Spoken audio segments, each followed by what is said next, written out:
how do you understand and think about truth?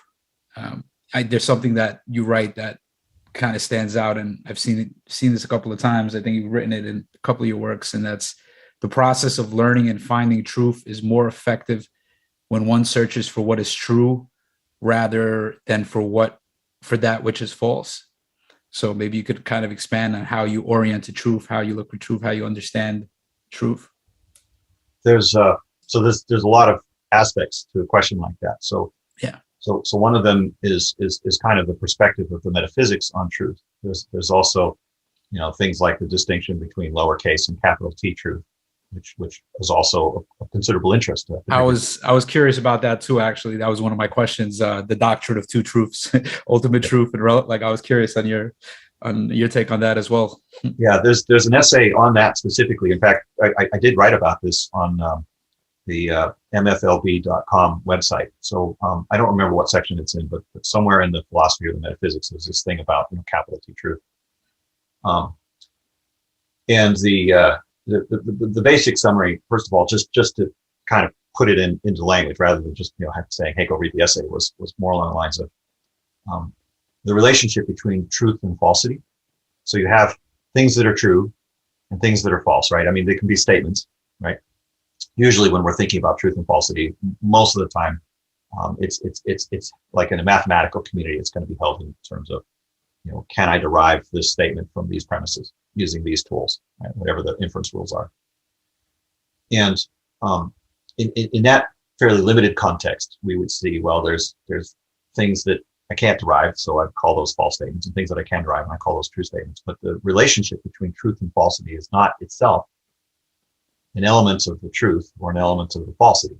Right? It's its own category. So the metaphysics would basically say, well, given that the relationship between truth and falsity is a deeper concept than either the concept of truth or falsity, then to some extent, we have to have this meta notion of truth if we're going to do that. So in one way, you can consider that the difference between, say, lowercase t truth and uppercase t truth. The uppercase would be the sort of meta version. But the notion of truth and falsity, as I've mentioned already, is something that's applied within this sort of omniscient frame, or what I would consider to be, kind of enclosing context, i.e. the truth relative to these circumstances, or relative to these axioms and in this constellation of tools that we can use, rules of inference. So in other words, it makes sense to think about truth from a mathematical perspective. But in the larger field of life, in first-person interaction, for example, or in narrative storytelling, for example, the notion of truth isn't held the same way. In the first-person perspective, in the here and now of relationship, the notion of truth is non-contingent. It's not specific about the environment. There is just the first-person fact of I'm here now, right? This is what happened, rather than this is what could have happened. There's a difference between things that are near and things that are far away. And there's a difference between this moment and those moments that have been and those moments that could yet be. So in this sense, the notion of truth is held as a non-contingent of, a position in time, a position in space, and a position in possibility, as being like, the ordinating basis on which those notions of position can even be held.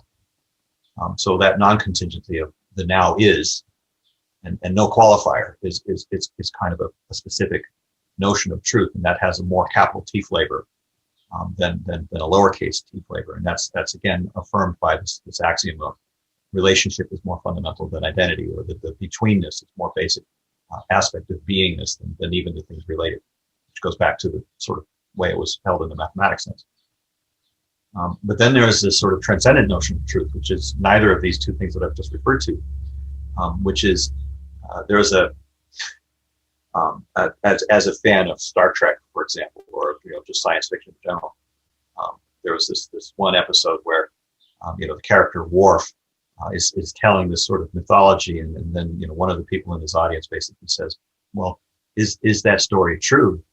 And his response was, "I continue to find new truths every time I tell it."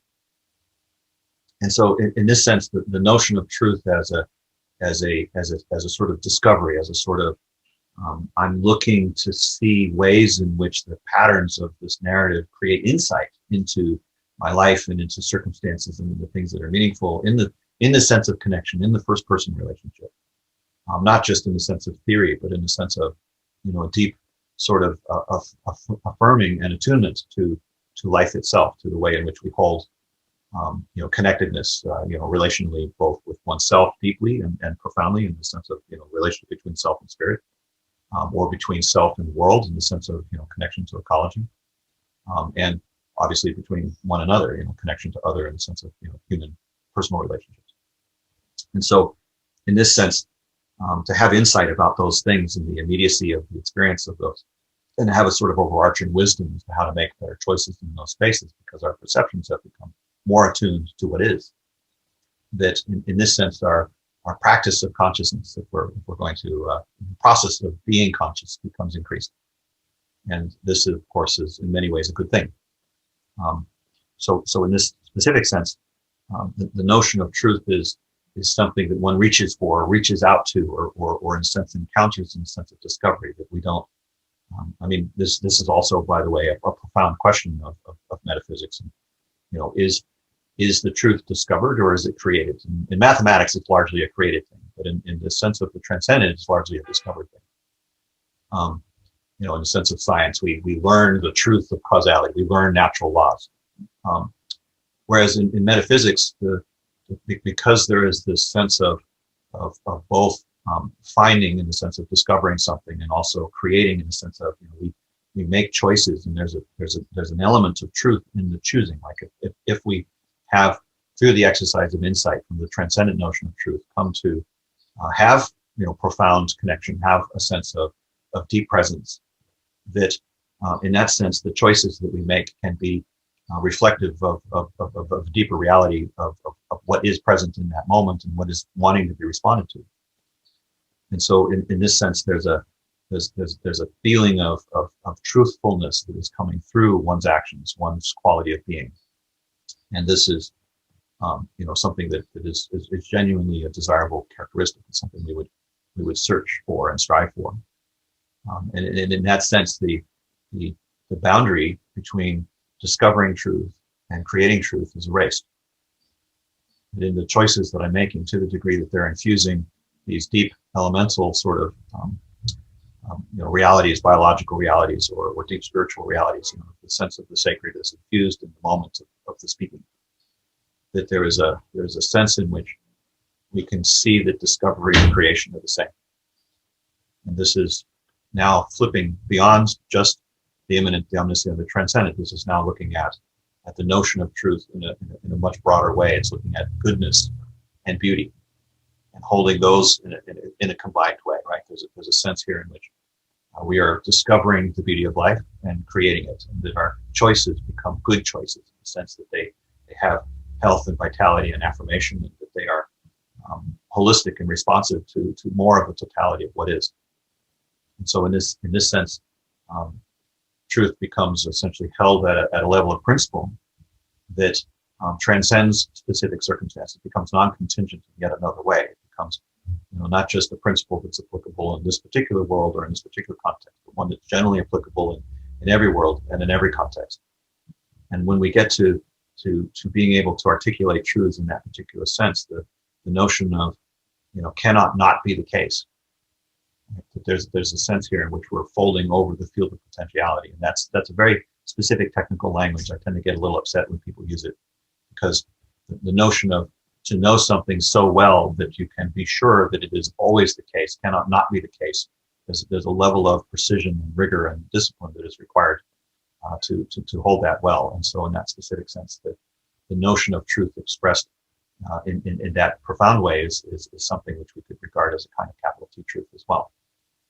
But this referring back to your sense of thoughtfulness and clear meditation, and knowing how to feel through the assumptions and to even notice them as assumptions, and therefore as things that could be explored and questioned and recontextualized as maybe ways of discovering other truths. So to search for truth is to find it. To not search for the truth is to be without it, basically. And that's the aphorism that is a reflection of this whole line of thinking.